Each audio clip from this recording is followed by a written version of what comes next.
যে আমরা গতকালকে একটা সামাজিক যোগাযোগ মাধ্যমে একটি ভিডিও ভাইরাল হয়েছে, সেখানে আমরা দেখতে পেয়েছি কিছু শৃঙ্খল যুবক একটি ছেলে এবং একটি মেয়েকে বিভিন্নভাবে অপদস্থ করেছে। তো আমরা এই বিষয়টি নজরে আসা মাত্রই আমরা যে ভিকটিম যাকে অপদস্থ করা হয়েছিল তাকে আমরা শনাক্ত করে তাকে আমরা থানায় নিয়ে এসেছি এবং তার মাধ্যমে একটা আমরা অভিযোগ নিয়েছি এবং সেই অভিযোগের প্রেক্ষিতে আমরা যারা অপরাধী আছে এই ঘটনার সাথে যারা জড়িত আছে তাদেরকে চিহ্নিত করেছি এবং তাদেরকে অতি শীঘ্রই আমরা আইনের আওতায় নিয়ে আসবো। মামলা যে ছেলেটি অপদস্থ হয়েছে ভিকটিম সে নিজেই বাদী হয়েছে। আসামি প্রদান করা হয়েছে, এটা তো যান্ত্রিকতা।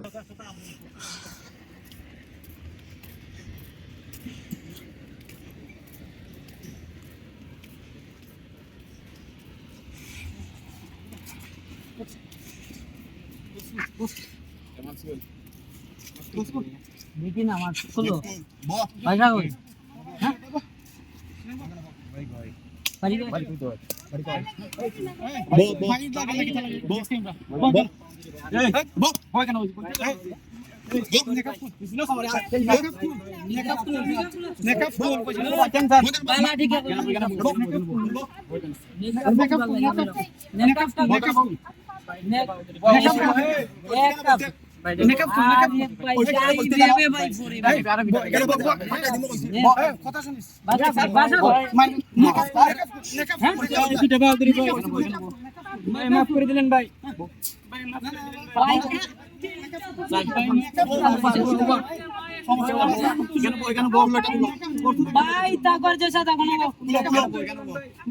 ভদ্র ভাষা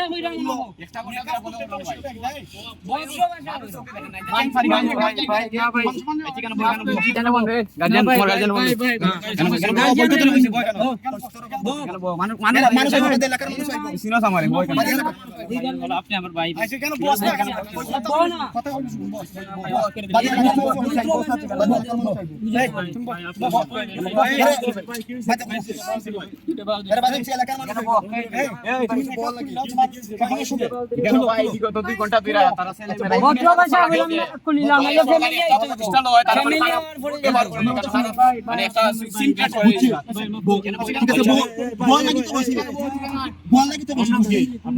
ঠিক আছে